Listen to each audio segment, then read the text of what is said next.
right, hi, Dr. Morey again with Uncivilized Vitality, one of our 13 tenets of our philosophy, and we want to talk about one of the ethics.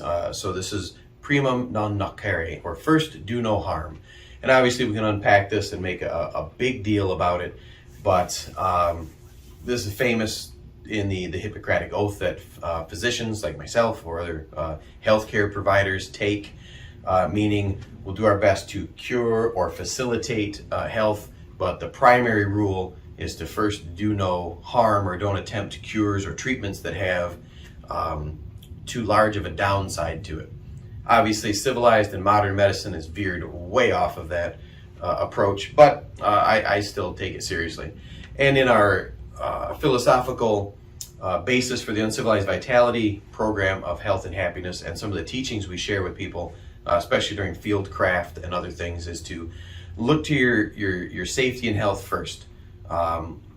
Understand the difference between risk and danger when attempting to do certain things, a cost-benefit analysis, however you want to think about that.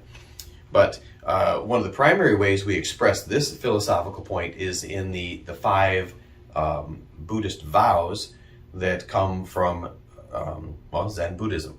And they're very simple. They fit into almost all belief systems or social dynamics.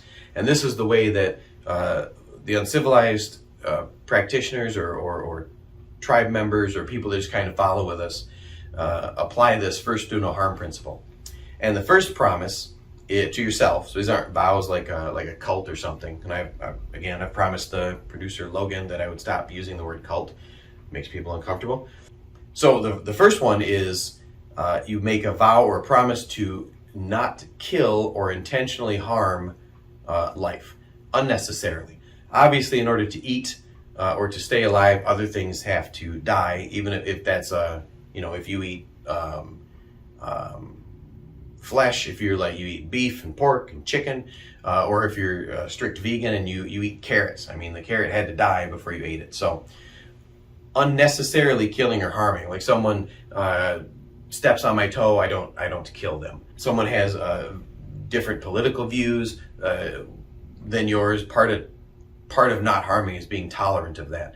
I won't go too far down that rabbit hole, but the first promise in first do no harm is to not kill unnecessarily or cause harm. The second vow or promise or just guideline you can live by is do not speak that which is not true. All right, so this is a way to avoid harm. If it's not true, if it's not, you can go further with this, like if it's unkind or if it doesn't need to be said necessarily. But if it's not true, don't say it. It's kind of follow along those lines. The third promise is a vow to yourself to not take that which is not freely given.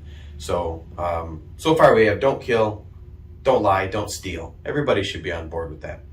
And then they can be unpacked quite a bit further. The fourth and fifth are where I start to lose people for whatever reason, especially because I work at a university, and sometimes we talk about this in discussions with students, and no matter their background, their ethnicity, their face, their socioeconomic status, everybody's on board with the first three. And then probably because it's mainly college kids, I start to lose them on the fourth one and the fifth one. And the fourth one is to not take intoxicants causing heedlessness. Right, that last little bit, causing heedlessness, I think the Korean monks at least threw that on because the Korean Sunim have a tradition of drinking soju, makju. They enjoy a good drink once in a while. Personally, I'm a teetotaler. I won't get on my soapbox about that, but alcohol, is used as a biologic poison to disinfect and clean things. I've never seen personally the need or the understanding of why people consume it, but I don't want to go too far down that rabbit hole. Just the fourth promise, in order to first do no harm to yourself and to society and your group at large, is to not take intoxicants to the point of heedlessness. That's caffeine, nicotine, alcohol, THC, any other kind of illicit drug, cocaine, any kind of intoxicant. It can be as innocuous, depending how far you go, as too much caffeine. I like caffeine. I don't drink coffee, dirt water, but I take caffeine once in a while. But it can also include sensual misconduct, or that'd be the fifth one. You vow not to commit sexual or sensual misconduct, not doing harm. That would be not only inappropriate sexual activity, adultery, pedophilia, incest, anything obviously bestiality, anything outside the realm of two consenting adults would be sexual misconduct or sensual misconduct. Don't sit in front of Netflix for a 9-hour binge. Don't listen to music too loud and too often. So don't abuse your senses. That one again, college students, I lose them on the drinking and the kind of the loose sexual morals. But as far as those bigger ones, even the Buddhist monks, especially the Stoics, as far as sexual autonomy went between two consenting adults, it's nobody's business what you do in the bedroom or who you do it with. We also try not to be in everybody's face about it. You got to do it both ways.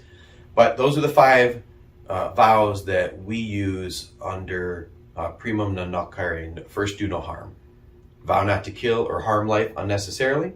You vow not to speak that which is not true. You vow not to take that which is not freely given.